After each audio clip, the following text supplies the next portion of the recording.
Big L, rest in peace. Rest in peace.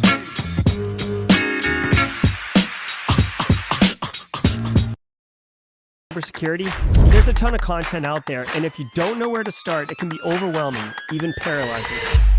So let's fix that. Welcome to Simply Cyber, a community of tens of thousands of aspiring and active cybersecurity professionals focused on networking, knowledge sharing, and professional development. I'm Dr. Gerald, Auger, Chief Content Creator at Simply Cyber, inviting you to get the answers to your cybersecurity problems with hundreds of cybersecurity videos answering your frequently asked questions, interviewing industry experts, and live streaming daily cyber threat briefings hosted by me. Now get the stories and insights you won't find anywhere else.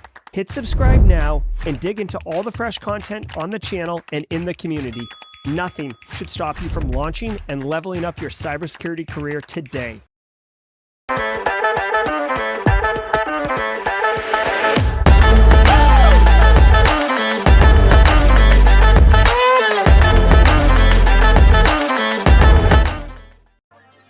All right, good morning, everybody. Welcome to Monday. Today is January 29th, 2024. This is episode number 545 of Simply Cyber's Daily Cyber Threat Brief podcast, and I am your host, Dr. Gerald Auger. And over the next 45 minutes, me, you, Valentino, Marcus, Kyler, the Yeet crew, Ruin, Bectorum, Jide, Jeff Wittala, James Adukudo, both blue badge, and people coming in from LinkedIn like Olabange, Allah, James McQuiggan at 35,000 feet, Izan Ondidi. So many of you long-timers, first-timers, YouTubers, and LinkedIners. We're all going to be shredding the top cybersecurity news stories of the day, and I'll be giving my expert opinion and analysis on each of those stories, on what it means to you as a practitioner. So how can you use this information to drive cyber risk reduction for your business stakeholders? Or if you're looking to break into the industry, you are in luck because you're going to be asked in any single job interview, how do you stay current on the industry? This right here is a slam dunk answer. On top of that, 2 windows over is the Simply Cyber community. Look at Marco Polo, Regina Franklin, Jazzy Jazz, Tom Bishop, Carrie, Roderick, Marcus Kyler. So many wonderful, supportive, inclusive people helping each other, supporting each other, sharing the wins, lending a hand when things are getting a little tough. We are one Simply Cyber community, and I freaking love it. Welcome to the party, pal. Before we get into the face-melting cyber news of the day, before we start shredding all this up, I want to say shout out and thanks to the stream sponsors for enabling me to bring this podcast to you every single morning or weekday morning. Shout out to Barricade Cyber Solutions. Barricade Cyber Solutions is dedicated to helping businesses from cyber attacks and recover from the damage done. Cyber attacks can cause massive issues for businesses and send dedicated, hardworking business owners into turmoil. But guess what, y'all? Guess what? Barricade Cyber Solutions, they know exactly how to yeet the cyber threat actors out of here and mitigate the damage done by those cyber incidents. Catch me outside. How about that? Catch those cyber incidents outside. How about that? Check them out at barricadecyber.com. Links in the description below. Also want to say shout out and love to Panoptcy Security. Holla, holla, holla. Brandon Poole and his crew over there. Get a partner who understands your cyber program and your business goals. Guys, if you're looking to basically do tactical things like tabletop exercises, enterprise risk assessments, just get a beat and get a second opinion on something, shop cyber insurance, whatever it is. If you need guidance or more person power, labor, Panoptcy Security can help you with that. They have the expertise. They have the bodies that they can put on this to help you with your guidance, whether it is executing something tactical or a more long-term strategic play, like looking at your overall cyber program and figuring out how you can elevate your cyber risk reduction between now and the end of 2024 with respect to budget. That's what's up. Holla, holla, holla at Panoptcy Security, panoptcy.com. Links in the description below. Also want to say shout out to Antisyphon, but more about them at the Midroll. If you're going to do the Active Defense and Cyber Deception course later today, give a shout out and chat. I'd love to see all y'all that are taking advantage of this opportunity. And also, I'm not going to, if you guys want to do it, I would love to see Simply Cyber roll call when the Active Defense Cyber Deception course does start. It'd be great to see everybody in there. Also wearing my Black Hills on Black Hills action today for the wardrobe, if you will. All right, guys. Hey, every episode of the Daily Cyber Threat Brief podcast, just like this one, is half a CPE. So be sure to say what's up in chat, hashtag Team SC. Grab a screenshot of you saying what's up in chat. It's literally on stage on purpose. You guys can capture it, burn it in, save it off in a folder on your desktop. Basically every single day, no big deal. 2.5 a week, 10 a month. And by the end of the year, when you have to do your CPEs, you just count the number of files, multiply it by 0.5. That's how many CPEs you got, y'all. Very, very easy. Very, very awesome. I do not prepare or research for any of the stories that we're about to go through, so you will be getting my rough, rugged, and raw, spicy hot takes on all these stories. I do have 20 years of experience in the industry. I freaking love cybersecurity, so I've got an opinion on something for sure. Amish, run away. I'll talk about Cyber 101 later in the show. We've got a very special jaw-jacking later today. I'm not going to give any hints. I've been asked for hints, but I got a really, really cool jaw-jacking segment coming up later, and I'm very excited to share it with you guys. Now, if you are here for your first time, welcome to the party, pal. Let us know in chat if you're here for the first time with a hashtag first timer. Hashtag first timer. Welcome to the party, pal. We have got a special sound effect and we've got a special emote for you first timers. So say what's up in chat. Good to have you, Joel Joseph. Love it, love it, love it. All right, guys. It's all fun and games, and I absolutely love hanging out and partying, high-fiving across the room. But it is Monday, it is time, and we do have work to do. So do me a favor. Sit back, relax, and let's let the cool sounds of the hot news wash over all of us in an awesome wave. I will see you all at the midroll. From the CISO series, it's cybersecurity headlines. These are the cybersecurity headlines for all Monday, right, hey, January first timer, 29th, Joanna Johnson. 2024. I'm Steve. Welcome to the party, pal. I see a lot of first-timers in here. A lot of them coming over from LinkedIn. What's up? What's up? You know, Ms. Lucy. Ms. Lucy's a second-timer. Judges, do we give sound effects for second? Yes, it's coming through. We are confirming Ms. Lucy, hashtag second-timer. Welcome to the party, pal. Let's get those emotes out, y'all. Ding, ding, ding, ding, ding, ding, ding. There we go. Now let's get back to work. Francis. Urgent patch alert for Jenkins. 9 security flaws have been discovered and resolved by the maintainers of the open source software Jenkins, which is used for continuous integration and continuous delivery and deployment of software, also known as CI/CD. One of these flaws, which is now being tracked as CVE 2024-23897, could provide threat actors with the ability to perform remote code execution. It has been described as an arbitrary file read vulnerability through the built-in command line interface, CLI, and in short, involves a command parser that features an @ symbol. Cisco Flaw exposed. Oh, gross. Okay, so here's the deal. If Jenkins is basically a solution, I think it's a lot like Puppet, if I'm not mistaken, but Jenkins is a CI/CD solution. If you work in software, in anything past 2010, 2015, then you're probably running in a CI/CD pipeline. This is continuous integration, continuous deployment, I believe the D is for. And the whole gist behind it is it's awesome because instead of like these massive code updates, you can commit code like wicked fast and really easily. And it really takes advantage of cloud infrastructure, right? Like spinning up resources, spinning down resources. CI/CD is so hot, honestly. That Hansel's so hot. Like right if you're looking to learn a bit more about a specific topic that could add massive value for you professionally, that is not cybersecurity specific, CI/CD pipelines is definitely where you'd want to go, especially if you're going to get you're doing like cloud security or you're learning about cloud. CI/CD definitely leverages cloud, and you're definitely dealing with developers, and you're definitely moving through different environments. And it's critically important because you get into access controls, you get into continuity. It is powerful. Now, if you're running Jenkins, here's the thing. There's no way you're accidentally running Jenkins.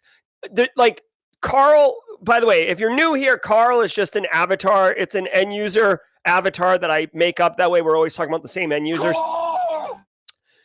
If you're running like, if Carl stands up like a WordPress, blog website or something like that, or, download some app on their phone, like that'll happen. Nobody stands up Jenkins and like it plays with it, right? Like Jenkins is like like the whole group is on Jenkins, or you're on something else. So if you're running Jenkins, you're running Jenkins. This is a very serious set of vulnerabilities. Remote code execution is the absolute worst. Unauthenticated remote code execution is the only thing that's grosser than just straight RCE.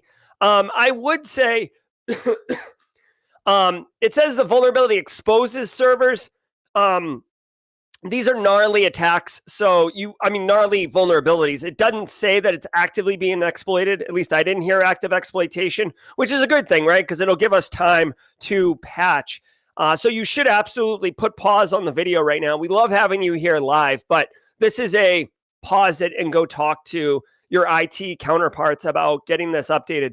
I would also suggest this is a nasty vulnerability, and remote code execution is nothing to sniff at, but I don't know how realistic it is to have your Jenkins pipeline servers exposed to the internet, right? Like if it were me, you want your production application server facing the internet, but your Jenkins like CI/CD pipeline infrastructure, I don't think that would be facing the internet. So like if you're going to get popped by internet facing, like you got bigger problems, friend. If your Jenkins is facing the internet, I believe. I do need a fact check on this because I've worked in environments with CI/CD pipelines, but I'm not like I got my computer science degree in 2000, 2002, and it was like waterfall. Agile had just kind of come out a few years, like wouldn't come out for a few years. Like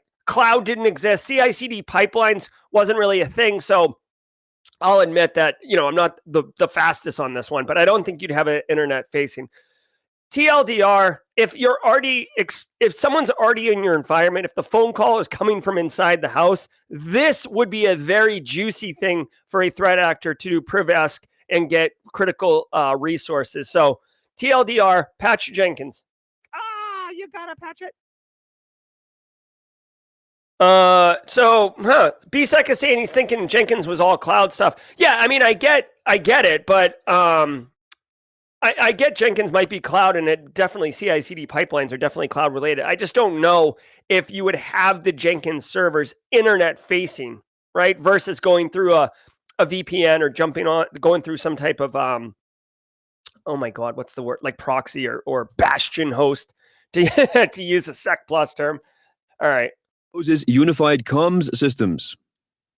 Tracked as CVE 2024-20253 with a CVSS score of 9.9, this critical security flaw affects unified communications and contact center solutions products and could enable remote attackers to execute arbitrary code.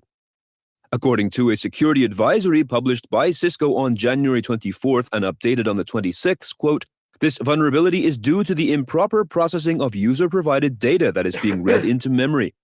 An attacker could exploit this vulnerability by sending a crafted message to a listening port of an affected device, end quote. Cisco has released patches and there are no workarounds.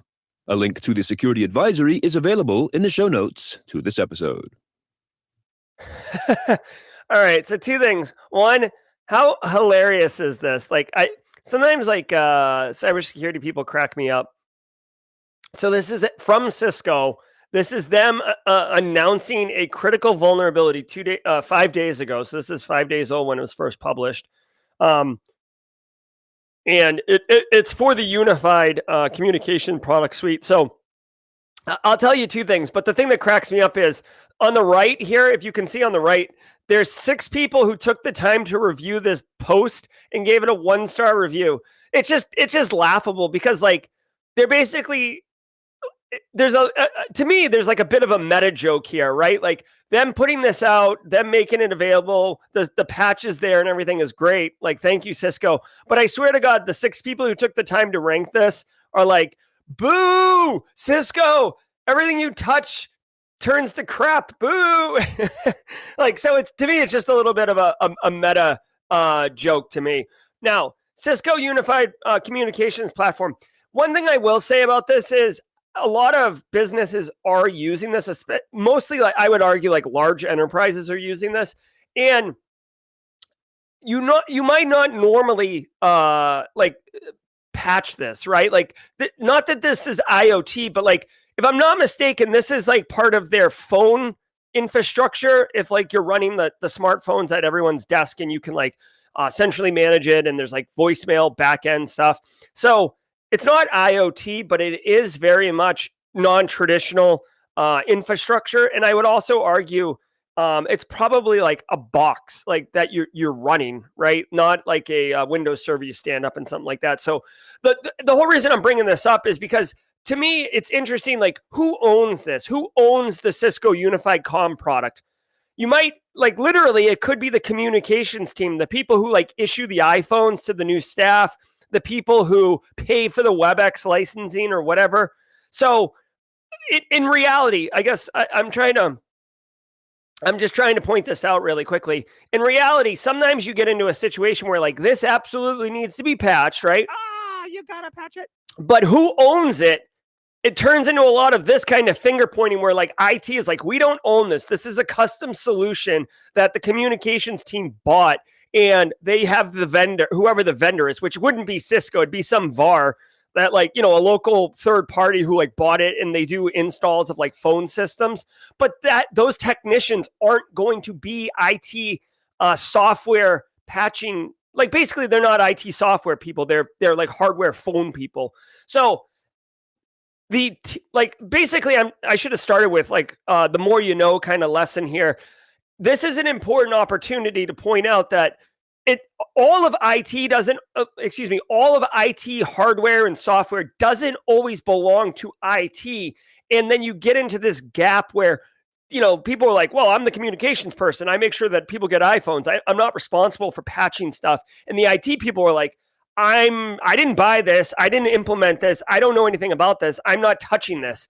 So what ends up happening is you kick it down the road and no one patches it. And then you get popped, and then you're like, and then during the lessons learned, you're like, we really should have someone own everything. Get your RACI diagram here, RACI, RACI matrix. All right, we got a question here. What's the difference in severity between a 9.8 and 9.9? I haven't heard of a 9.9 in a minute. 100%, Marcus. I have not heard of a 9.9. You typically don't hear of 9.9s. Typically, it's 9.8 is wicked bad and not exploited, and then 10 is like active exploitation. A 9.9, I suppose, here's the thing. Like, when you calculate the score, there is a formula for calculating it, right? And there's these base parameters. I won't get into it too much, but, like, basically based on these parameters, it defines how you get the value. It calculates out. So you don't see 9.9 often. It would be an interesting little exercise to take a 9.8 and a 9.9 and look at the actual base parameters and see where the delta is. So here, this doesn't actually change the score. This is dumb. All right. So anyways, talk to your counterparts about this if you're running Cisco Unified Vulnerability. I will tell you this for a fact, one of the organizations that I have supported in the past, I know is running this. And as soon as I get off the phone with you guys, I will be sending this to them. In fact, I'm actually going to do it while I'm streaming, because I can open Telegram and message them because I have that CISO on Telegram. All right, let's keep going. Pro-Ukraine hackers wipe 2 petabytes of data from Russian intelligence center. In what is being described as a devastating incident for the Russian Federation, the attack, conducted by an organization of, quote, cyber volunteers/patriots from the Group BO team, end quote, wiped a database belonging to the Far Eastern Scientific Research Center of Space Hydrometeorology, also known as PLANET. The data was wiped from 280 servers, directly affecting information that PLANET provides to more than 50 state entities, including the Ministry of War, the General Staff, and the services of the Ministry of Defense of the Russian Federation. Few details have been released about the nature of this attack. All right. Two things. One, this very much seems to be a hacktivism attack. 2 petabytes is an A load of data, guys. 2,000 terabytes of data. Yeah, that is a lot. And to wipe it is not nothing, right? It's not trivial. So 2 things I would point out here. One, this is a perfect example of hacktivism, so be mindful of that. 2, this is a reminder for everybody. You should have backups, okay? Like, if you're not running backups, to me, like, backups is like day one stuff, right? Multi-factor authentication, educating end users, backups. Like, we've been doing backups since we were kids, right? Like you take pictures off your phone and then you save them off, right? Because you want backups. You don't want data to go missing, right? Wiping 2 petabytes of data. If this Russian research center did not have backups, ooh, gross. Like, so I don't know really what the impact here is. If there's backups, they can just restore because it's just data, right? This isn't like, to me, this information that was wiped was research data, less like systems, you know what I mean? Like systems and processes and stuff like that. So it is interesting. I would be curious. It does, even though it's a hacktivism target, it seems very, very, targeted, right? Like the data that was being deleted here was used for the Ministry of War and the Defense Ministry. Like it's not just like lashing out and deleting some stuff and being like, it seems very, very targeted and tactical. So, you know, we'll see what kind of impact this has on the overall war. BSEC is bringing up a really good point. I said have backups. To qualify that, you should have backups off-site and immutable if you really want to get crazy bananas, but just off-site is a really good start. Immutable would mean you can't modify it. Yeah, Casually Joseph brings up a good point too. 2 petabytes, but it could have been like high image or high density imaging, which is huge files. Like if you guys haven't played with like 8K photos and stuff like that, like image files can be freaking massive. So it could just be a lot of like satellite imaging and stuff like that. We'll see how it impacts. It says they lost probably $10 million worth of value, I guess. The cyber attack impacted air conditioning. All right. So, all right. Pix Pirate raises the bar for banking Trojans. Researchers at Trusteer, a security division of IBM, have been observing a new remote access Trojan attacking banks in Brazil. Named Pix Pirate, that's Pixpirate, it is unique in its ability to conceal itself by abusing a device's accessibility service and then neutralizing two-factor authentication. Specifically, the researchers' report says, quote, the malware can access, edit, and delete the victim's SMS messages, including any messages the bank sends, end quote. The malware also has an improved infection flow using 2 malicious apps, a downloader and a droppee, rather than the more common single Android package APK file. A link to this report describing the technical details of the Pix Pirate Rat is available in the show notes to this episode. Wow. Okay. So this is targeting Brazil, but I don't see why this wouldn't translate to other regions of the world, including United States. This is an Android-based malware, and obviously you have to trick an end user into downloading something, right? Onto their file. So classic phishing. So you got to get that sorted out and educate end users. On top of that, if you're running some type of like anti-malware or EDR on your Android device, then you're going to hopefully catch that before it runs.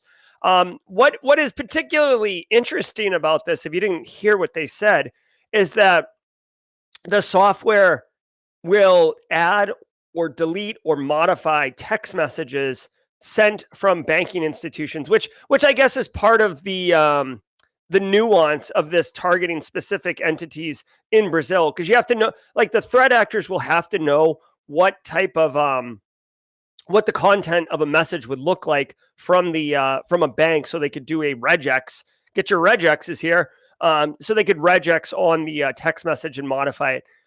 It's very interesting, because like when you look at your phone, you kind of have, at least I think of it as like fidelity in like what text messages are there, right? So if you see a text message come in, yeah, if you don't recognize the number, you're going to be like, oh, that's suspicious. It's not really from my bank. But if you see one come in from your bank and then it gets modified, you're not going to realize it's been modified, right? If a message comes in from the bank and they delete it, you don't see it, right? That it's interesting. It kind of challenges some of the implicit trust we have in the source of text messages and the content.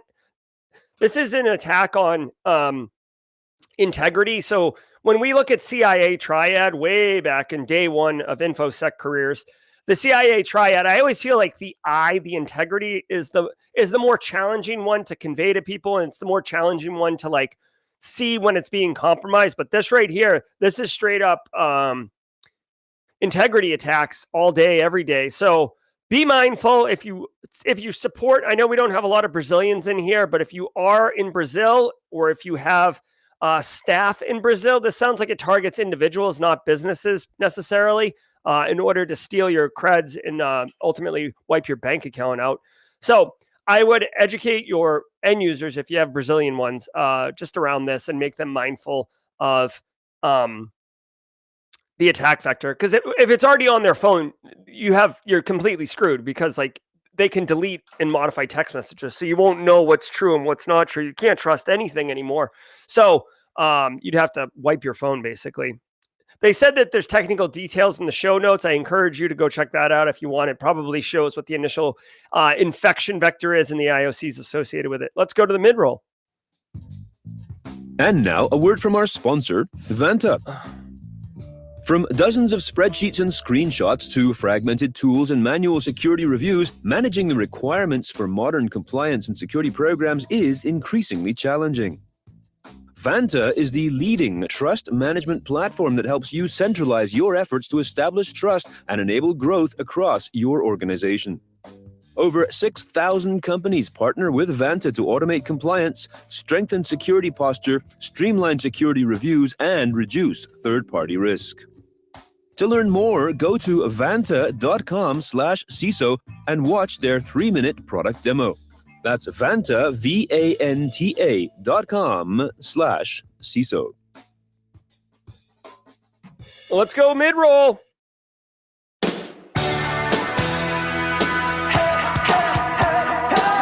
All right, everybody. Thanks so much for being here. We are at the midroll. Hey.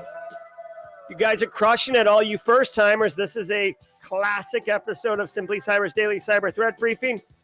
Thank you to the stream sponsors, starting with Barricade Cyber and Panoptcy. I love what they're doing. Guys, shout out to Antisyphon Training. Antisyphon Training is disrupting the traditional cybersecurity training industry by providing high-quality, cutting-edge education to everyone, like Senfilus, like Johnny Five, like Chris Young, like Laura Flores. And guess what? Anyone can get access to this education regardless of their financial position, which means Antisyphon is offering students the opportunity to learn skills, practice what is taught, get hands-on experience with a wicked awesome community, all for reasonably priced, including $0.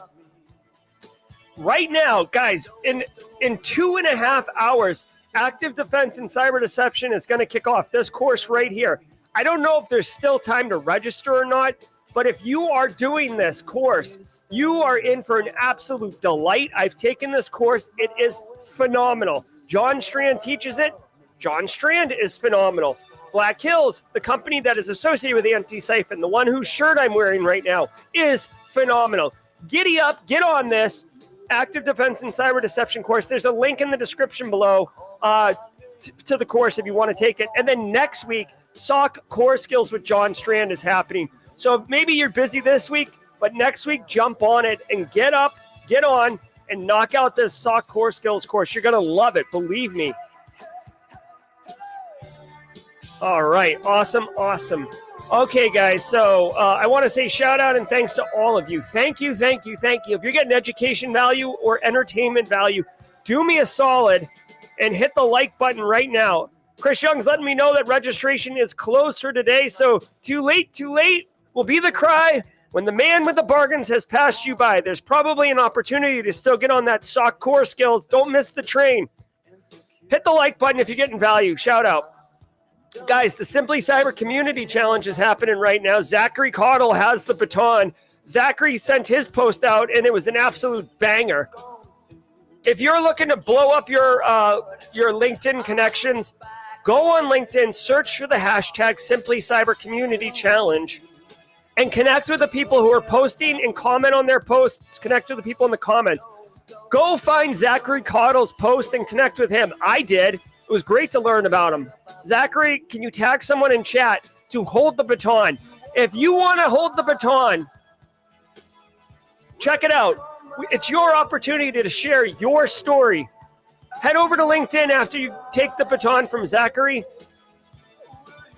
Make your post and share your story. Why you love Simply Cyber, why you love the cyber industry. Deliver some value. Introduce us. Let us know who you are and what you're about. It's all about community, guys. Jump on it. Use the hashtag Simply Cyber Community Challenge and tag me so I can amplify it across the channels. All right. Hey, every single day of the week has a special segment, and Mondays are Simply Cyber community member spotlights, and I want to spotlight Dan Reardon, a.k.a. Haircut Fish. There he is right there. He's right there in chat. Listen, every single day, Dan Reardon showing up. Every Thursday, he makes a custom meme. He's been a longtime member of the Simply Cyber community, and he is awesome. Say hi to the Haircut Fish in chat. Thanks so much, Dan Reardon, for being amazing. Let's let Simple Minds take us out.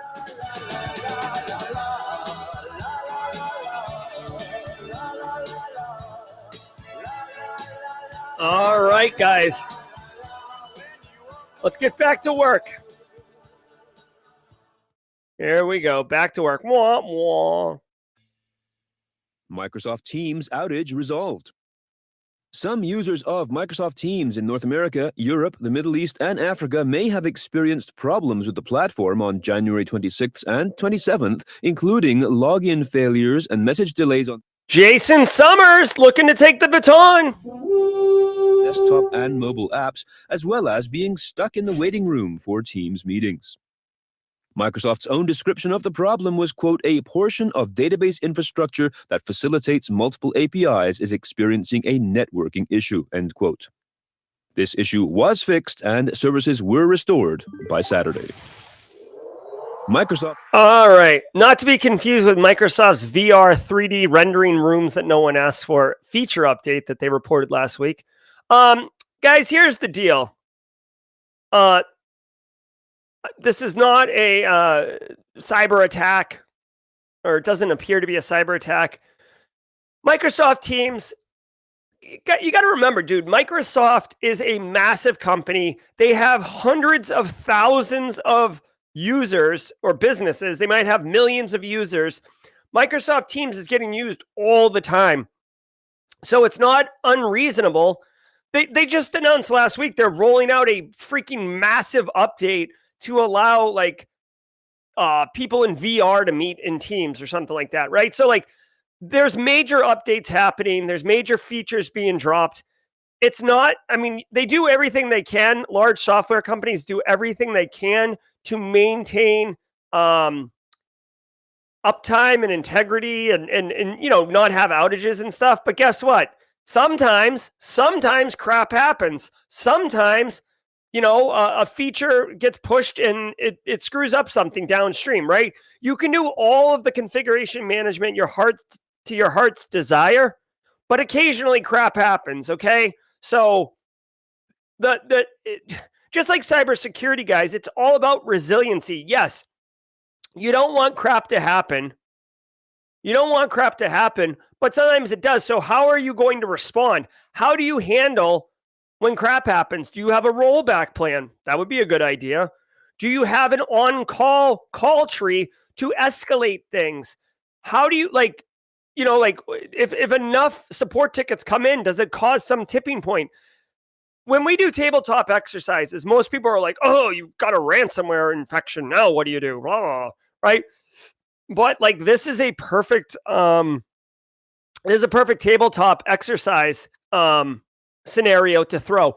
And by the way, this scenario can be used two different ways. So don't sleep on that. You can get two for like this is BOGOs right now. It's crazy Black Friday pricing up in here. Number one, if you're a software company, you could do a tabletop exercise where you push something and all of a sudden it goes to heck in a handbasket and you're down. You've got outages being reported. Blah, blah, blah. Like use that. Now, also, say you're not a software company. Say you're a transportation company in the Houston area. Maybe that's what your bag is. Well, hey, guess what? Microsoft Teams is having an outage. What does that mean for us? Does that mean that everybody, do you have a backup plan? Do you use Zoom? Do people just have phone calls? Do you cancel your meetings for the day? And I know that one is a little less, not real, and people will make it work, but you should work through it and think, is this actually impact business operations, right? Think about when you were doing like Zoom schooling during COVID, if you had kids, right? If Zoom had an outage, is school canceled? Is there a rollback plan? What do you do, right? So you should absolutely normalize working through these exercises and getting basically feedback. By the way, doing the exercises is not the point. Learning from them, seeing where gaps are, actually addressing the gaps and doing process improvement, that is the reason you do the tabletop exercises, okay? That is a mod chat Nelson laugh. I was talking about mods. Says Russians used previously identified tactic in senior executive mail breach. Following up on a story we covered last week regarding the Russian hackers' midnight blizzard breaking into the emails of senior Microsoft executives to read intel about themselves, Microsoft now says the hackers managed to pivot from non-production test accounts into ones used by senior leaders of the company by creating malicious OAuth applications. Specifically, quote, the threat actor then used the legacy test OAuth application to grant them the Office 365 Exchange Online full access as app role, which allows access to mailboxes, end quote. This technique was, ironically, exactly what Microsoft had warned the public about on December 15th. The company says it has now instituted further defensive measures to stop this type of attack from happening again. Kansas. All right, so two things. One, I would really like to see what Bo Bullock is a pen tester for Black Hills Information Security, and he wrote a tool called Graph Runner, which is an awesome tool, but it basically abuses the Microsoft Graph API, and it sounds like these Russian threat actors, these prolific foreign intelligence service APT, leveraged a similar kind of Microsoft capability, like an OAuth application, to grant full access to everything, and then ultimately weaponize that and pivot into senior executives. I do find it funny that Microsoft had the audacity. I mean, I get it. I get it from a PR perspective, but Microsoft had the audacity to basically say, we told you so. Literally, they said in the story, Microsoft pointed out that they made everyone aware of this particular attack in December. Like, this attack could happen in December. So it sounds like what they're saying is, we told you so. And also, I want to point out that it looks like the Russian Foreign Intelligence Service also subscribes to the Microsoft threat feed and was like, oh, that's an interesting tactic. Let's abuse that one. And then they got it. So the TLDR is, this is a post-mortem. You can learn from it, but it sounds like Microsoft has basically put in new controls automatically to protect yourself from yourself, essentially. They do mention password spraying in here. I'm not quite sure how password spraying is relevant to this particular attack, because it's not. Microsoft gained access to. Oh, I see. The initial infection was through password spraying. So here's what it is. The threat actors did a password spraying attack, got into the non-prod system, then used this OAuth fake application with full permissions to then move laterally once they were already in the environment and get into those senior executives' accounts. So, this is an interesting postmortem. This is obviously a nice.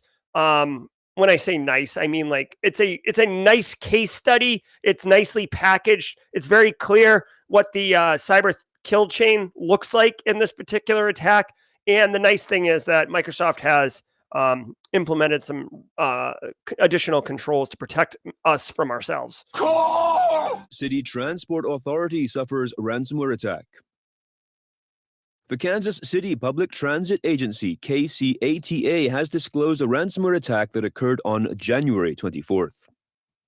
It states that the incident has not affected its fixed route bus services or its Freedom and Freedom on Demand paratransit services, identifying the main impact as, quote, the inability to make calls to regional Ride KC call centers, including any KCATA landline, end quote.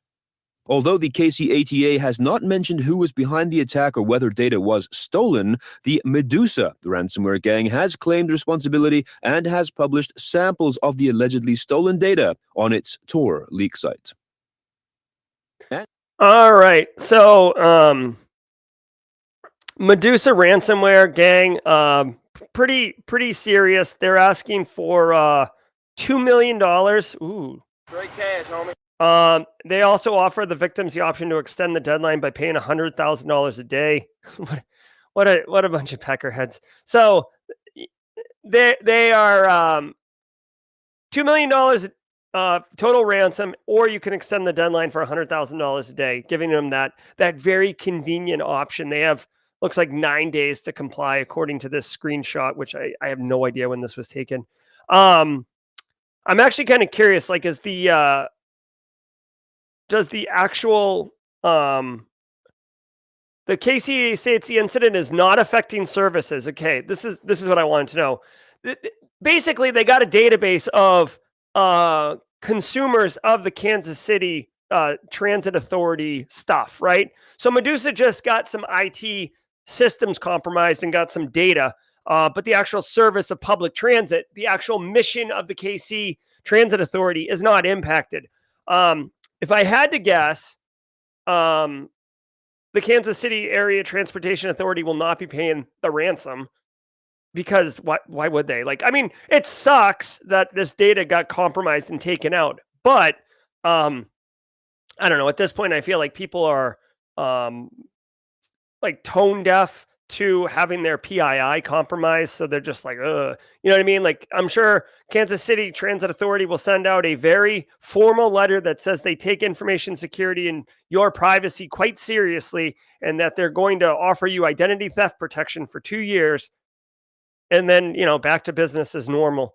That's if I had to guess. Okay. So I don't know if Medusa ransomware is a Baltimore Ravens fan and they're just like lashing out. I'm being playful from an NFL perspective. In reality, Medusa is definitely one of these ransomware threat actors that's just opportunistic and attacking for straight cash, homie. They are financially driven, period, full stop. Medusa does like to hit like municipalities. I know that they were responsible for knocking out Minneapolis, Minnesota, like K through 12, like the school system in Minneapolis. I don't know what other attacks they've done, but I know that they did that one. So like their bag is kind of like municipality, which doesn't surprise me. It's such a low hanging fruit, right? Most municipalities don't have really good InfoSec. They barely have good IT. Not that the people who are doing IT aren't good. It's just they're typically underfunded and under-resourced. So that's what's up with that. Medusa ransomware. Justin Tucker fan. Not digging on Mahomes kicking over the kicking tee. Now, last week in ransomware. This past week saw some victories in the shape of sanctions being placed on REvil hench person Alexander Janadievich Ermakov, the principal actor behind Australia's Medibank hack, as well as the U.S. sentencing of Russian national Vladimir Dunayev to 5 years and 4 months in prison for helping to create and distribute the TrickBot malware. Yeah. Ransomware victims over this last week or so included Finland-based cloud services provider Tietoevry, that's Tietoevry, water services companies Veolia North America and Southern Water in the UK, and fintech firm Equilend. In addition, Loan Depot shared more information about its January 6th ransomware attack, stating, quote, it exposed the data of 16.6 million people, end quote. All right, so every single Monday, there's typically like this roundup. Think of this as like a yard sale. There's something here for everybody. I always encourage Simply Cyber community members to go check out this post and then like sift through the kitchen junk drawer here and find something that, you know, speaks to you, either your industry, your end user community, your region of the world, like whatever. The one thing that I would tease out here that I think is interesting is there's two things here. So on Thursday, the U.S. government sentenced Vladimir Dunayev to 5 years and 4 months in prison. Okay? 5 years and 4 months in prison. Okay? This seems very light for what this dude did, okay? And I'm not saying like throw everybody in jail. No, like if I had to guess, this guy struck a plea deal and gave up some really good intel for a lighter sentence. This guy was the lead developer on TrickBot. If you guys don't know what TrickBot was, back in the day, like 2018, 2016, 17, 18, like right around that time, there was this, let's say 18, 19, there was like this massive issue that threat actors, like a capability threat actors had where they would have Emotet. Emotet would be an initial infection. It would immediately bring down TrickBot. TrickBot would be real nasty. It would steal all your stuff. It would set up like loggers and the capability to like bring in new information and everything like that. And then it would bring down Ryuk ransomware. So for a long time, it was Emotet, TrickBot, Ryuk in that order. And TrickBot, like, it was very, very sophisticated. It was very, very robust, right? So like no matter where it landed, it was pretty good about executing without detection and without failing and stuff like that. TrickBot screwed a lot of businesses, a lot of people. Also, this guy was responsible for writing ransomware. It didn't say which ransomware variant, but I mean, clearly, if you're into, deploying TrickBot all over the place, I'm sure you're into deploying ransomware as well. So, anyways, all of that to say 5 years, 4 months. It just, to me, the punishment doesn't fit the crime on the surface. So there has to be something else. I mean, TrickBot, how many victims were hit by TrickBot? I'm just curious here. All right, so this is from the DOJ itself, okay? I'm just gonna... Hospitals, schools, businesses were among the millions of TrickBot victims who suffered tens of $millions in losses. Again, I'm just saying, I don't think 5 years in jail. Like, what do you get I feel like you get 5 years in jail for like aggravated DUI. You know what I mean? Like, what? Hold on. I'm sorry to go off on a tangent. What felonies result in 5 years of prison? I'm just like, class F felonies in the state of South Carolina include voter fraud, animal fighting. Okay, look at animal fighting and pointing a firearm at a person. You point a firearm at a person, or you're doing like dog fighting or something like that, and that's 5 years in prison. This guy, he attacked millions of people, causing tens of $millions in damage. and he gets the same like, I don't know. I don't know what you guys think. I just think that, to me, it's clear that he turns state's evidence or whatever those terms are. Anyways, let's go.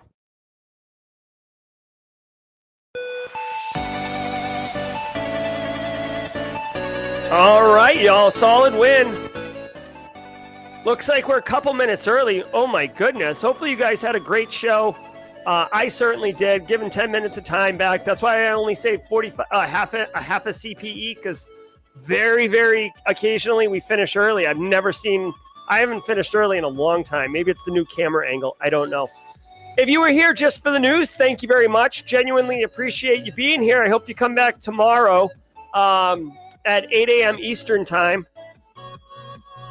But if you want to hang out and have a good time, come on down. We're going to get to some jaw jacking. I'm Jerry, your chat. Until next time, stay secure, everyone. Let's go jaw jack, yeah?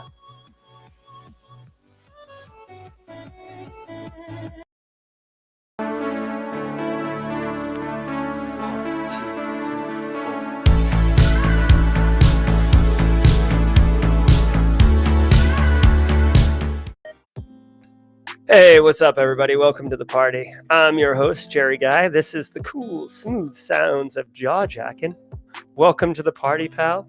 Welcome to the party. What's up, everybody? Just straight kicking it, having a great show. Back into the jaw jacking. Mondays are a great day. Love it.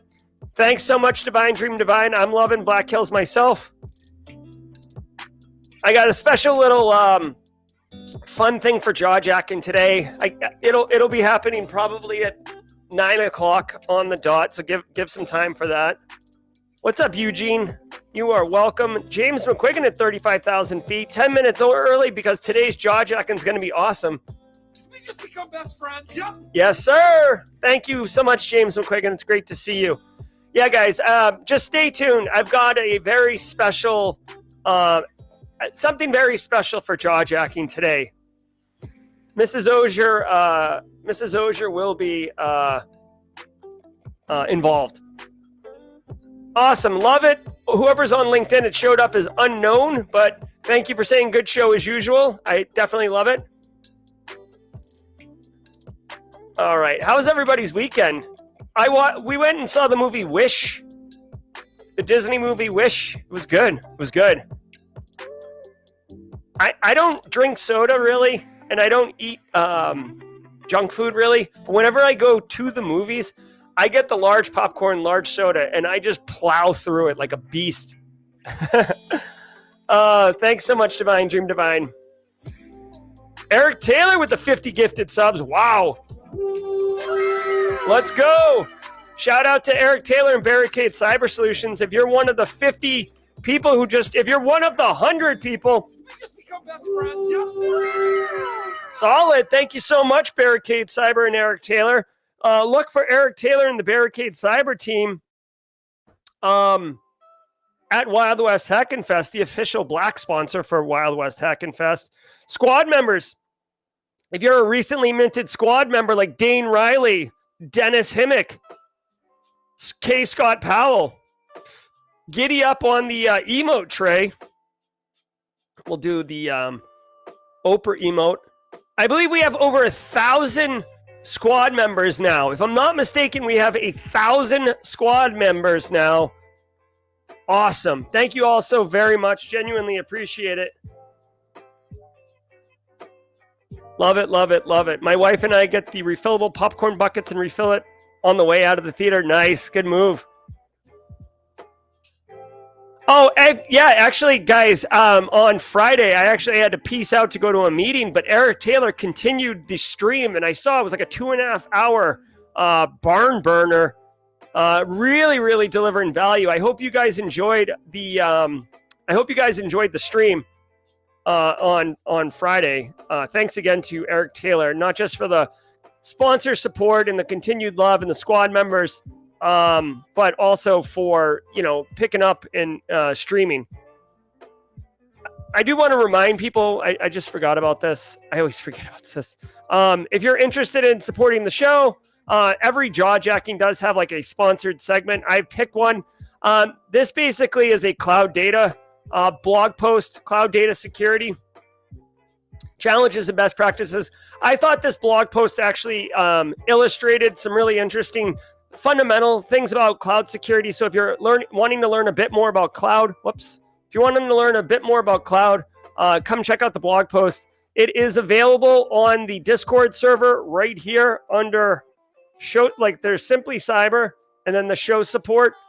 And then the blog post is right here. You can see someone already tagged it. If you do tag it, just hit the emote. I'd appreciate it. It's easier for me to keep track. All right. What's the special jaw jacking segment? You guys are going to love it. Love it, love it, love it. Love it, love it, love it. I love it, love it, love it. Love it. So, oh, by the way, if you're going to go see the movie Wish, I didn't know this until afterwards. There is 100, literally 100 Disney Easter eggs hidden in the movie. It's a lot of fun. It's a lot of fun. Really, really cool Easter eggs. Ion Q says he goes straight to the movie theater to get the popcorn, no film sometimes. You know, it's funny. I've thought about doing that. Like yesterday, Sunday, there was like 2 football games on that were pretty good. And I was actually thinking like, man, you know, it'd be really good. Like a big bucket of popcorn. James McQuiggan, Finn Frock is not in town. Finn Frock will be in town in April though. If you're one of the 400 people still here, definitely appreciate you hanging out. I'm telling you right now, a couple minutes. Holy crap. DP with the super chat. Did we just become best friends? Yep. Microsoft Teams Emotional Support Fund. Fantastic show from Team DP and KP. DP and KP met them at Wild West Hackin' Fest. Definitely love connecting with them and genuinely appreciate the support, y'all. Thank you so much for the super chat, DP and KP. Straight crushing it. Informix 254 took the XM Cyber course. Great work. Well done. If you're interested, if you guys don't know, I actually put a course together. It's free for everybody. It's the XM Cyber Exposure Management course. If you're interested in getting free education, 5 CPEs, and a Credly badge that looks like this, come check out this. I'll drop a link in chat. Cyber 101. There I am. Come on. I don't know why this is hung up here. Cyber 101 course. It's definitely right around the corner. I worked another like, I don't know, 12 to 14 hours this weekend. I don't know why I decided to burn the closed captions into all the videos. I was trying to make it more accessible for everybody. Misty-eyed, I know you like some closed captions, but guys, typos, acronyms that are wrong, it's a lot of work. It's a lot of work. Kathy Chambers is in the house. I love me some Kathy Chambers. Definitely cool. Zachary Cottle. Hey, Zachary. Great Baton Simply Cyber community post the other day. Oh my God. Hey, who's going to the Simply... I'm actually kind of curious. Is anyone who's doing the active defense and cyber deception class? This class right here, so good. So good. Love it, love it, love it. All right. I'm telling you, I really can't wait for this 9 o'clock hour to hit and get this surprise going. Curiosity for life. Love it. Oh, hey, Dharmitaj Kalapara. Welcome to the party, pal. What kind of questions people got? We can do some AMA while we're waiting. Just be careful about that with closed captioning. Yeah, I hear you. Thank you, Josh Mason. Love it, love it, love it. Chris Whitlock, IAM plus SOC core skills, and then pack decoding. Damn, Chris Whitlock's getting all up in it. Yeah, Chris Whitlock, would love your feedback after you take the class. I think you're going to love it, honestly. Chris Young wants tickets for the April live show. Actually, you know, it's funny. Finfrock comes to visit because I teach at the Citadel, and Finfrock actually guest lectures one of my classes. My pleasure, Nathan Bolin. Luke Canfield. Oh, yeah, too bad you missed the opportunity, Luke. Still time to register for SOC core skills. Oh, someone's at the door. Hold on one second.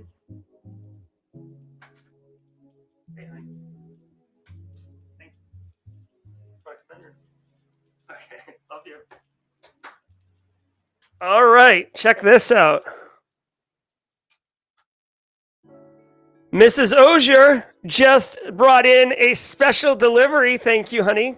She didn't want to come on camera. Special delivery. Special delivery. Check this out. Check this out, guys. Look what came. I wanted to wait to open this. Let's get this thing open and take a look, shall we? This is because of all of you, the community. So excited to share this. Let's take a look.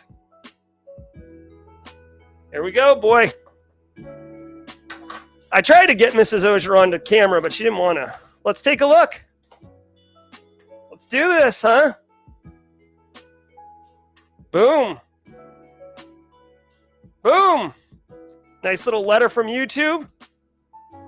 And there we go, people. Solid win. I would like to thank all of you. All of you. Thank you, mods. Thank you, community. Thank you, Kathy, Jax, Dan, Base, all of you. Got the play button, guys. Well done, everybody. Congratulations. Thank you all so very much for all you've done and all we will continue to do for the community. This is a very, very cool opportunity. Very nice. 100,000 subs, y'all. We did it. I like to think of it as less of 100,000 subs and more of 100,000 people we helped with their cybersecurity career, their cybersecurity journey. Thank you all so very much.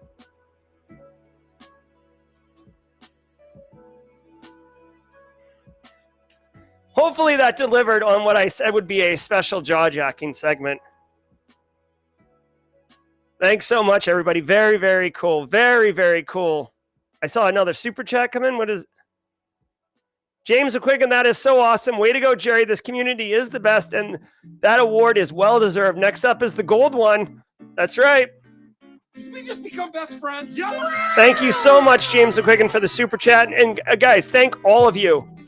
Well, thank you all so very much. I saw a question about the knife. This is a Kershaw.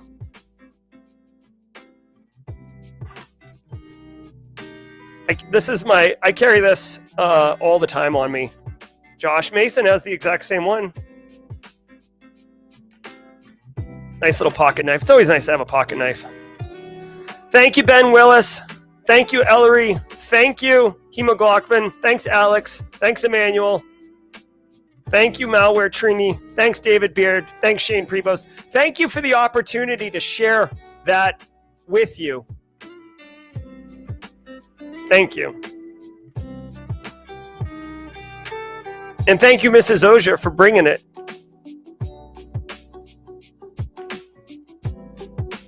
Oh. All right. Thanks so much, Valentino, for staying for the surprise. Nice. Yeah. Hey, well, I'm not going anywhere. I'll continue to stream until we get the gold one. I had a meeting with Gary Ruddle. That's actually why I had to leave the other day.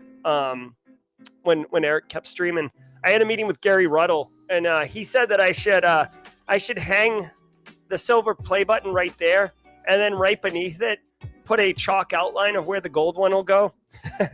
I thought that was pretty funny. Hey, David Brooks, first time in chat. Welcome to the party, pal. Thanks. Welcome to the party, pal. David Brooks. Thanks, Steve Pereira. Yeah, absolutely. This silver play button might have my name on it, but it the entire community. It's the entire community's award for sure. Especially the mod team, guys. The mod team always super important, super appreciated. All right, Cyber 101, guys. I think I'm ready to launch.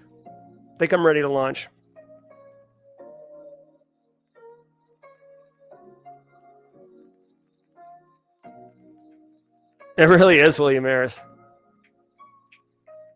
It's like a whole teaching career. Yep. Thanks, Josh Mason. Love it, love it, love it. Nice. Oh, hey, Deb Wigley. Deb, did you see the big surprise? I don't know when you joined. If you just joined, I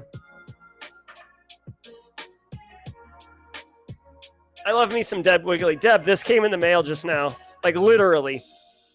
Just special delivered a minute ago. We were celebrating. Do you have recommendations for on catering a resume for a GRC role? Yeah, Tim McDonald. If you're going to cater your resume for a GRC role, you should definitely mention like frameworks. NIST cybersecurity framework's a good one. CIS 18, how you've implemented those things. Talk about end user awareness training. Talk about audit. Talk about risk. Those type of things. That's what I would do. Focus on that. Also, if you can, kind of like fold in how you connect with the business and support the business.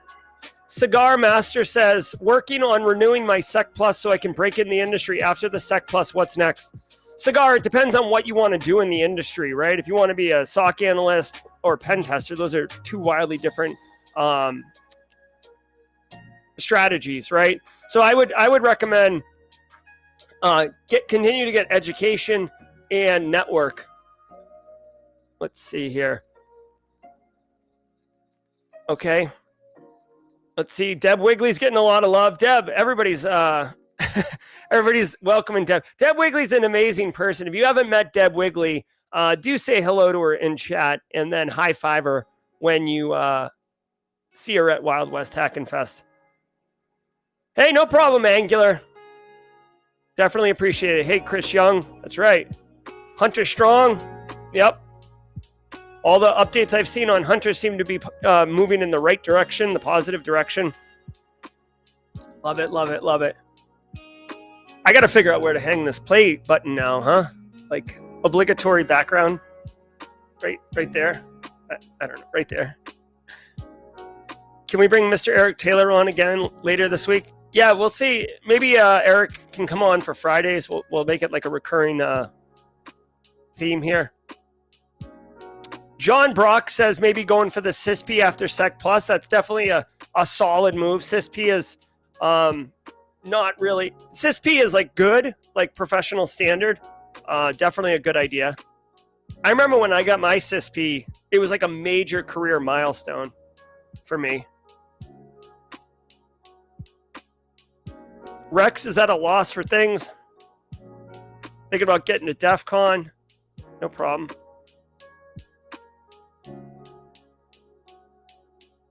Let's see. Yeah, we'll talk to Eric Taylor about Fridays. As available. Josh Mason dropping resume loves. Resume resources in chat. Love that. Very nice. Frank P., do you have a video for tips on writing a report of findings during a security alert investigation? Actually, I do not have a video for that, Frank P. But that is a good point. Tips on... So, I mean, okay, so I don't have a video, but I'll give my thoughts on it, right? Findings during a security alert investigation. So, there's a thing in healthcare called SBAR, and it stands for situation. It's an acronym: Situation, Background, Assessment, and Recommendations. And it's a very concise way to, capture kind of objective information and deliver information. So it's like basically if you're doing like a healthcare handoff or you're consulting an expert on a specific thing, it's a very deliberate way to convey that information. So for a security alert investigation report, what I might say is use an SBAR. So like, what's the situation? What actually happened? Clear, concise, objective, 3 sentences. What happened? Then the background, maybe it's not like background, like there was a EDR alert went off for like malware, and you're like, EDR solutions were invented in 2004. Like the background is like, is it on a critical, like this is like the system that was involved is a critical business system. The end user who fell for it has privileged permissions or something like that. Like, give some context to the situation using, in that background. Then assessment is, here's what you believe the current state is, right? So the situation, and then you're so the situation in the S-bar is objective.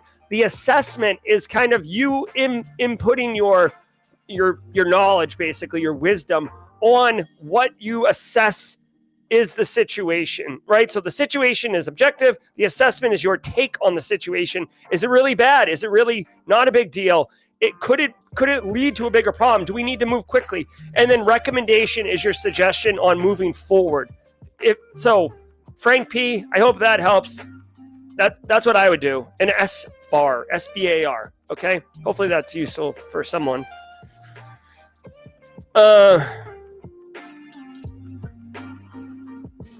All right, what else we got here? Yeah, the newsletter went out this morning. Hopefully you guys got that. Conference recommendations for first-timers. Marty Woolhams asks, well, let me drop this love on you, Marty Woolhams. Especially since Deb Wigley is in chat. Let's check this out. Oh my gosh. All right, so Simply Cyber Conference, Deb Wigley, okay? If you want recommendations for your first time at a conference, where is it? Where's my Deb Wigley one? Oh. All right, hold on one second.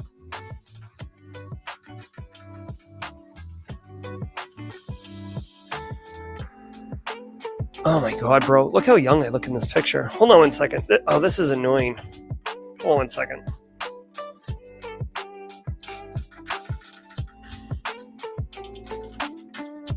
I usually could pull this right up. Oh my God, so frustrating.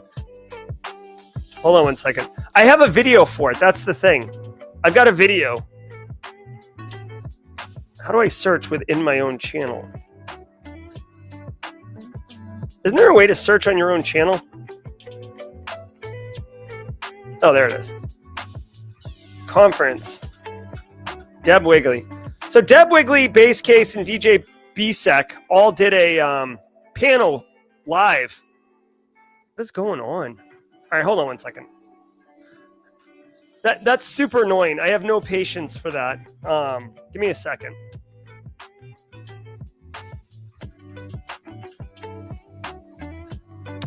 Instantly comes up when I type it in on the back end. Here.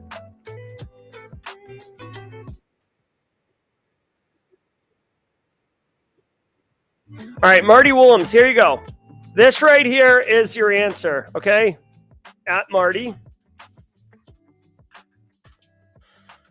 Okay, this is Base Case. This is the same Deb Wigley that's in chat right now. And this is DJ BSEC. Mod, and then amazing. All three of them are amazing, frankly. But Marty, if you're interested, this live stream right here is awesome for how to maximize your opportunities as a first timer going to a conference. Definitely say hi to people. That's how I met KP and DP. Was at a conference, walked up and started talking. No problem, Marty. I'm just sorry it took so long to get. Tito Cybertech with the super chat. Thanks, Tito Cybertech. Did we just become best friends? Yep. And then retracting the message. I don't know what the message said, Tito Cybertech, but thanks anyways.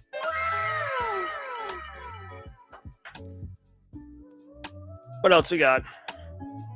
Malware analysis. Amish Runaways in here. Guys, yeah, the Cyber 101 is ready to go. I might even just like soft launch it, not tell anyone.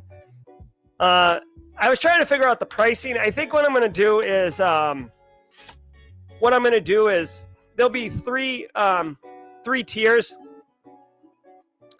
There's one tier is 6-month access to the course. The course should take you 3 months. It's a semester long course. It should take you 3 months. But the lower tier is 6 months of access. The mid tier is 12 months of access. And then the highest tier is you're going to expense it. And it's literally just increased in price because you're going to expense it. How would I start my own vulnerability management company?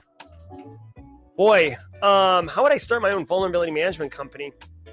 It depends on what you're talking about, DeMarcus. Are you talking about delivering vulnerability management as a service to businesses? Are you talking about offering a technology that helps discover vulnerabilities and report on it, like Qualys? You know what I mean? Like I would want more information.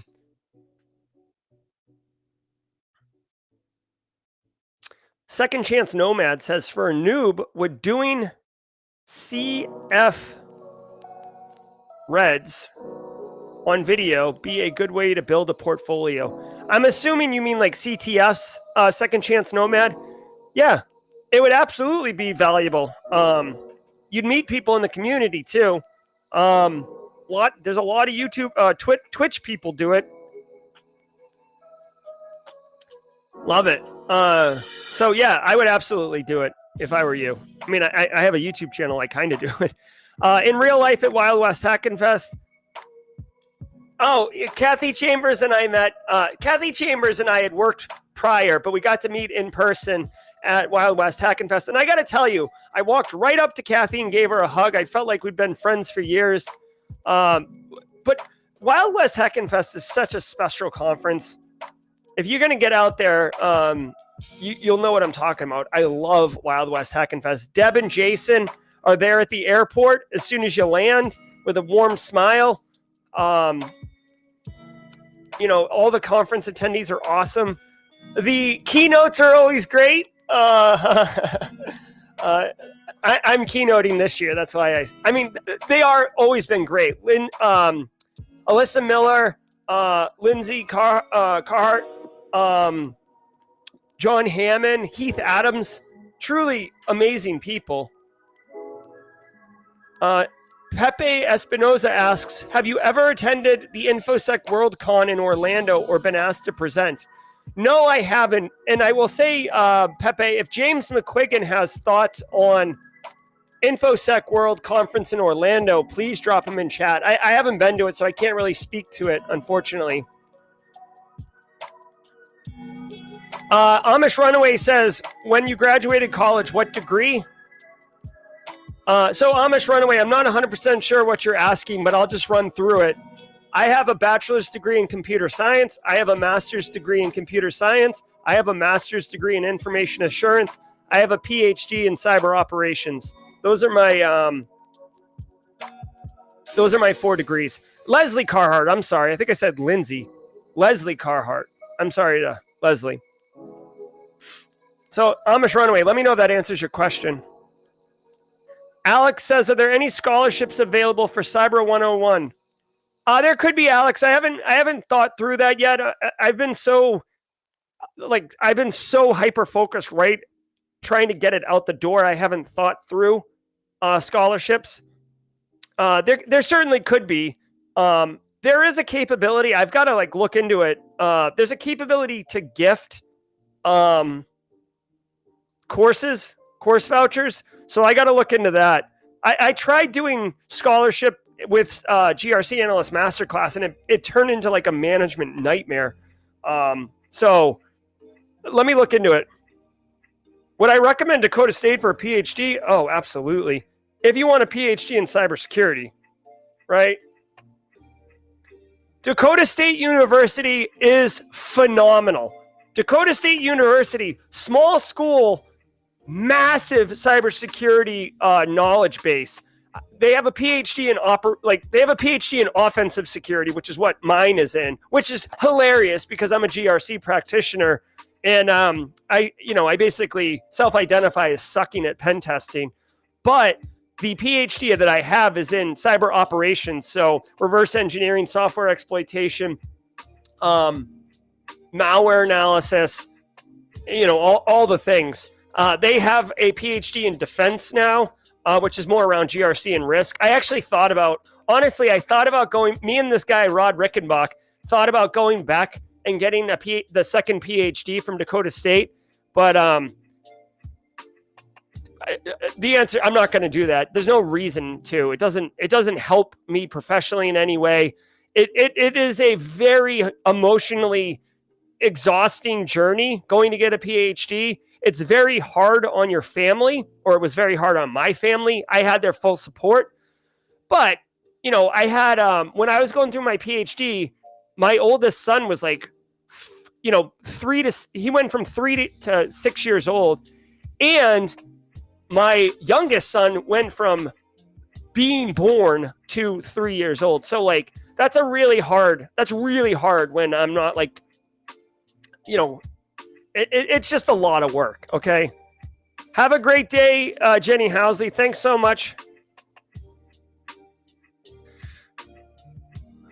Yeah, there definitely is a way to get the gifts and stuff like that. We'll sort it out. I'll make sure that there's opportunities for people.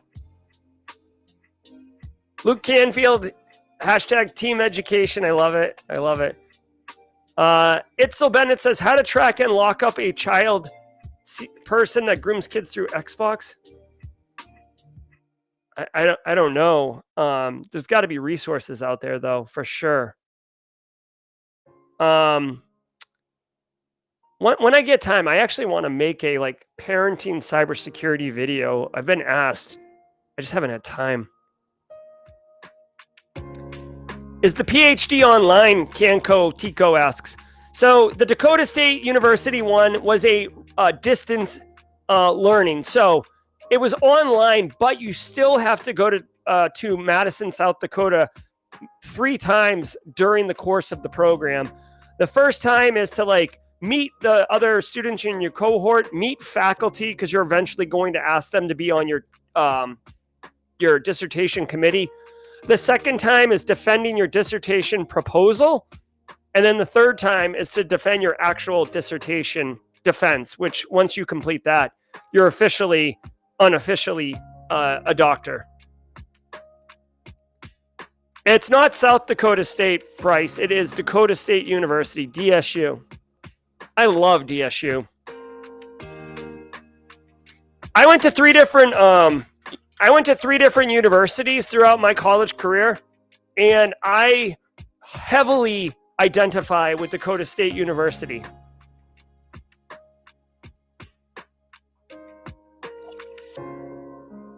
I love Dakota State University.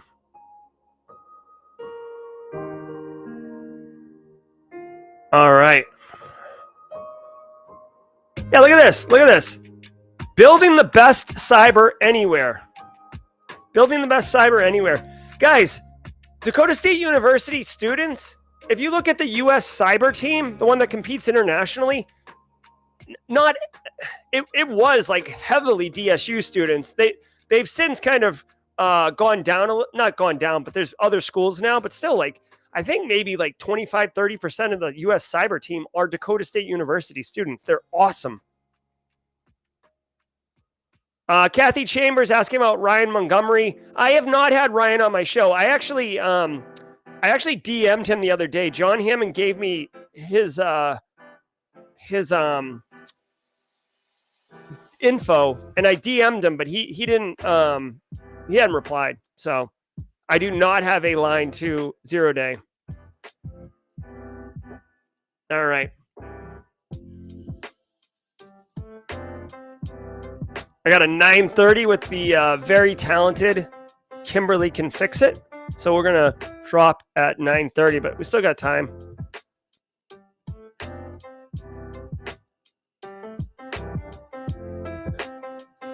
Tony Parrish. No, I did not go to MIT. I went to the University of Massachusetts at Amherst. I went to Bridgewater State College, which is now Bridgewater State University. And I went to Dakota State University. Yeah, Ryan Montgomery has done a lot for good. He's done a lot for good. Oh, cool. Let's check this out. Kimberly Can Fix It sharing a resource with me here. This is the Department of Justice and FBI SOS. Select the grade. So this is for children, help children. So let's say 3rd grade. Let's go. The people of Surf City are stuck in around. Oh, this is cool.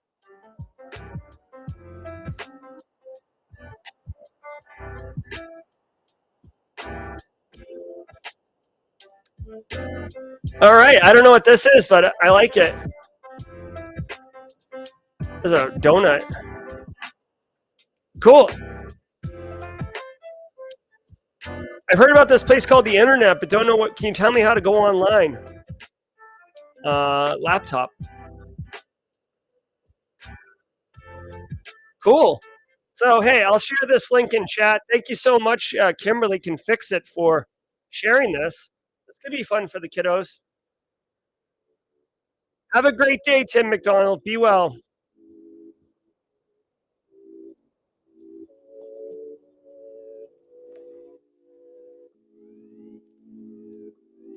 Itzel Bennett, hopefully you got that link.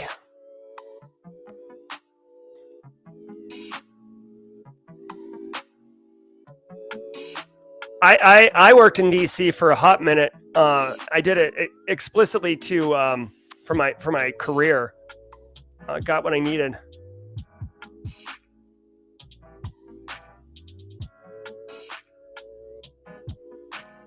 All right, hold on one second. I got a message here. I don't know what this is about.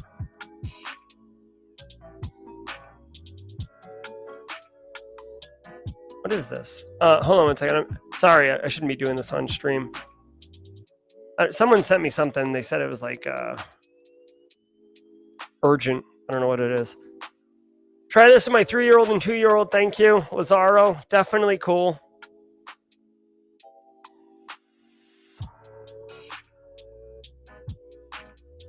All right. Hey, be good, Angular. Sorry, there's not a lot of questions flowing in chat. William Graves is following the SOC home lab. So you want to be a SOC analyst? He's using Proxmox. Very cool. Could totally do that. Crush your week, Kathy Chambers. Heck yeah. Definitely crush it. Love it, love it, love it.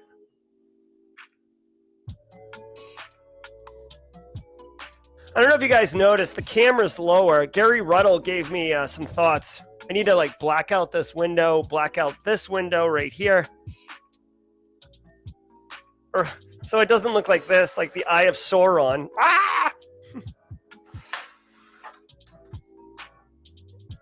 109,000 subscribers within the first month. That's right, Chris Young.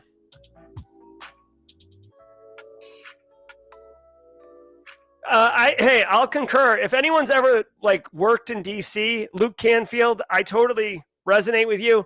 I had no idea what I was doing. I literally got an apartment in Bethesda worked at the Pentagon. So every day I would drive because I was dating Mrs. Auger, and I moved away from her for a year. I told her I have to move for a year for my career. And I would talk to her in the morning while she was getting ready. So I had to drive instead of taking the metro. And God, that traffic was terrible. Awful. Thanks, Legrat, on the camera angle.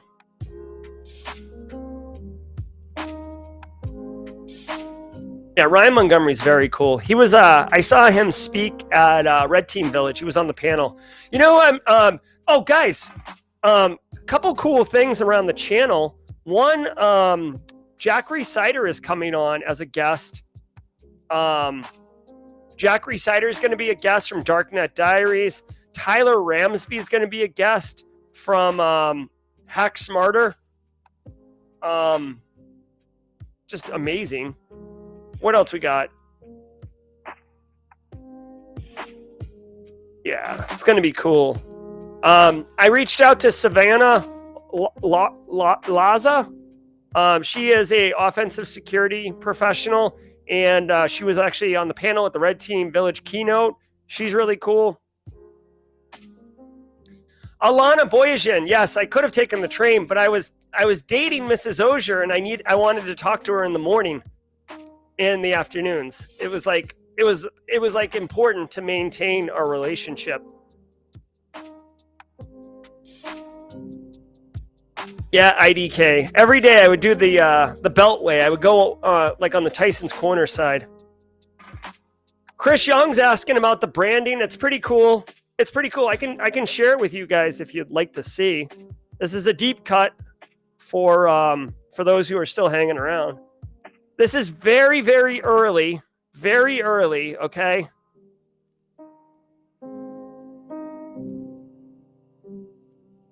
This is very early.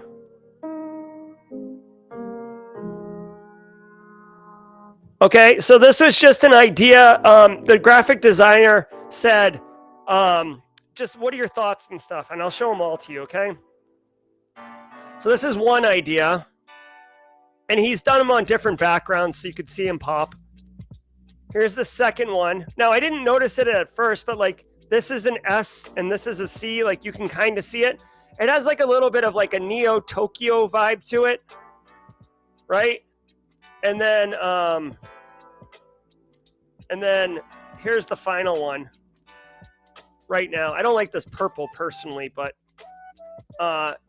you can see the S. I didn't originally see it, but there is a C like in here, like right there. This kind of has like a North Face vibe to it. So anyways, I think they're really cool. He's going to continue to work on it. If you have any thoughts or feedback, I would love to hear what you think in chat right now.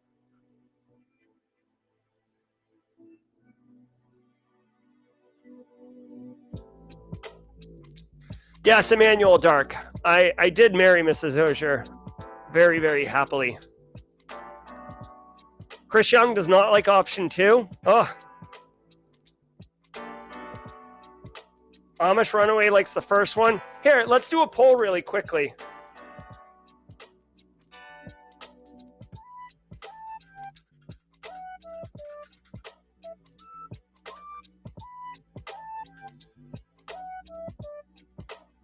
All right.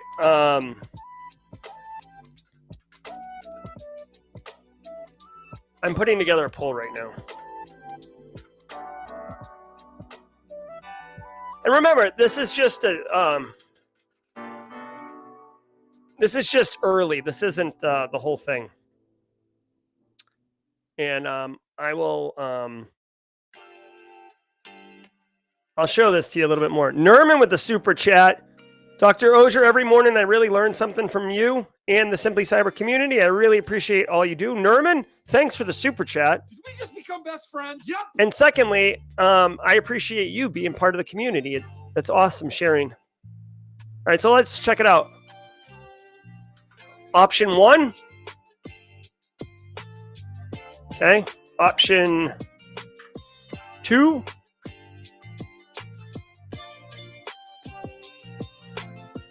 And option 3.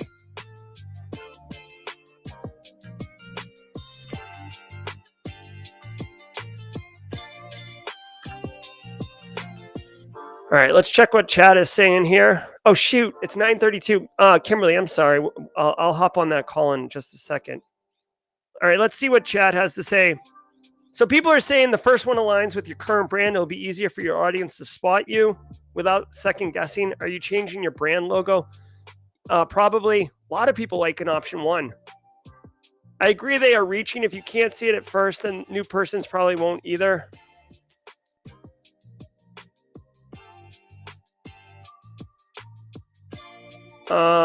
First one, wow. Damn, you guys really like the first one, huh? All right. So looking at this, more than half of you like the first one. Huh. Interesting. Okay, well, that's why I asked the community. It'll be a community decision. 74 votes, 260 people. I'll give it another minute for you to vote if you'd like to vote on which one you like. Chris Young likes option 3 for the revamp of the brand.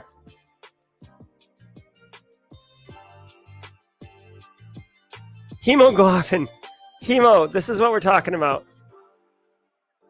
This is still early. These are concepts. This isn't what it would finally be. The first one has like this kind of like slash through it. The second one has this like Neo Tokyo vibe thing going to it. And the third one is like more of this North Face looking thing. And I have a poll running asking people what they think.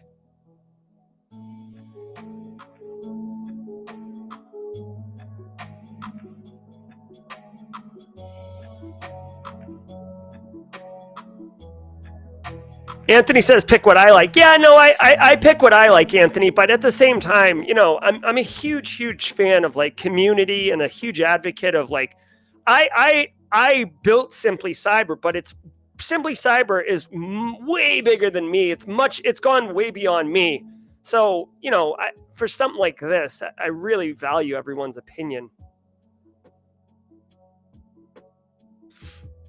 Medine, I don't know. Like when I met with the designer, I told him that I like retro synthwave. Obviously, I said I like, I don't know. Congrats on 100,000. Thanks, Chris. Option 3 gives you YMCA vibes. So Amish Runaway, 13 students are going to start the course today. I actually kind of wanted to. That's why I haven't like officially kicked off Cyber 101 because first of all, I have to go through the labs and make sure that the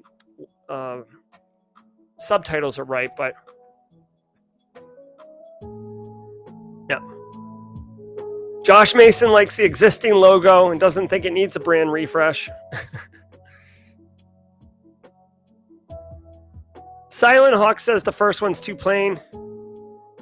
Yeah, well, Bryce Jackson, number one wasn't my favorite, but it's it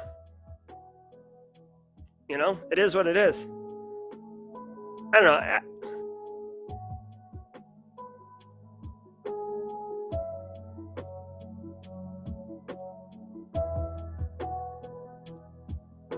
Yeah, closed captioning is brutal. All right, let me end the poll. 58% of you really like the slice one, so that's wild. That's interesting. I appreciate you taking the time to vote. Thank you all. Yeah, Chris Whitlock. Yeah, the merch will be changing, right? Jose says, "Do we pay for the course?" Yeah, the course isn't. The course isn't available yet. I mean, it's available. It's just I haven't put it out to sale yet, but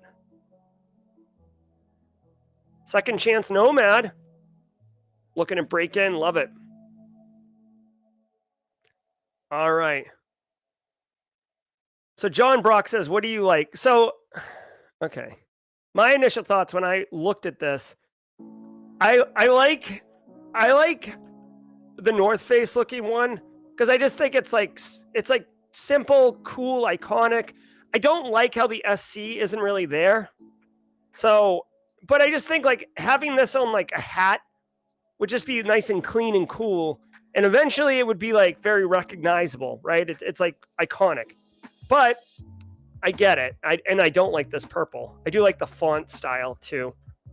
This Neo Tokyo one, I originally did not like at all. And then once I realized the SC was here,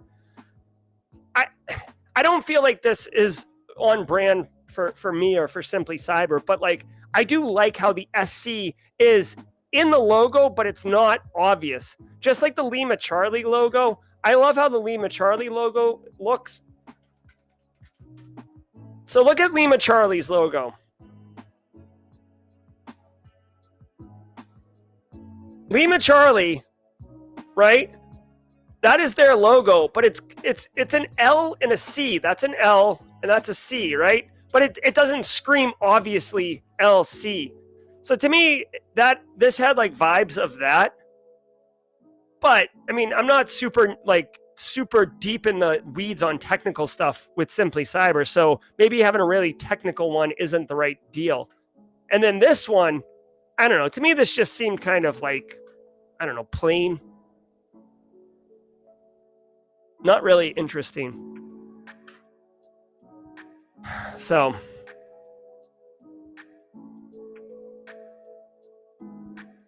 Thanks, Itzel Bennett. This isn't the final renderings either. This was just for the graphic designer to get more intel on, he's like basically converging. All right. I do got to boogie out of here. I did tell the graphic artist that I like literally this color blue. This color blue right here. It's the same blue on this logo, neon sign. I told him if he could make it that blue, that would be better.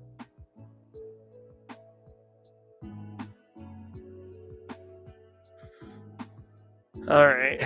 Guys, I want to thank all of you again. Again, special jaw jacking. Thank you to all of you, Simply Cyber community members, for this major milestone, major accomplishment. Great work, everybody. It's been years, guys. It's been years. We've grown. We continue to grow 1% better every single day. Today, just another day. Love it. Continuing to grow. I'm going to go meet with the very talented Kimberly Can Fix It. Be good, everybody. I'm Jerry, your chat. Until next time, stay secure. We'll see you tomorrow morning, 8 a.m. Eastern time for the Daily Cyber Threat Brief. Be well. Go crush your day. If you enjoyed that content, keep the cybersecurity train going by connecting with the other Simply Cyber community resources. We have the Discord server that's lively and always keeps the conversation going. You can connect with me directly on LinkedIn.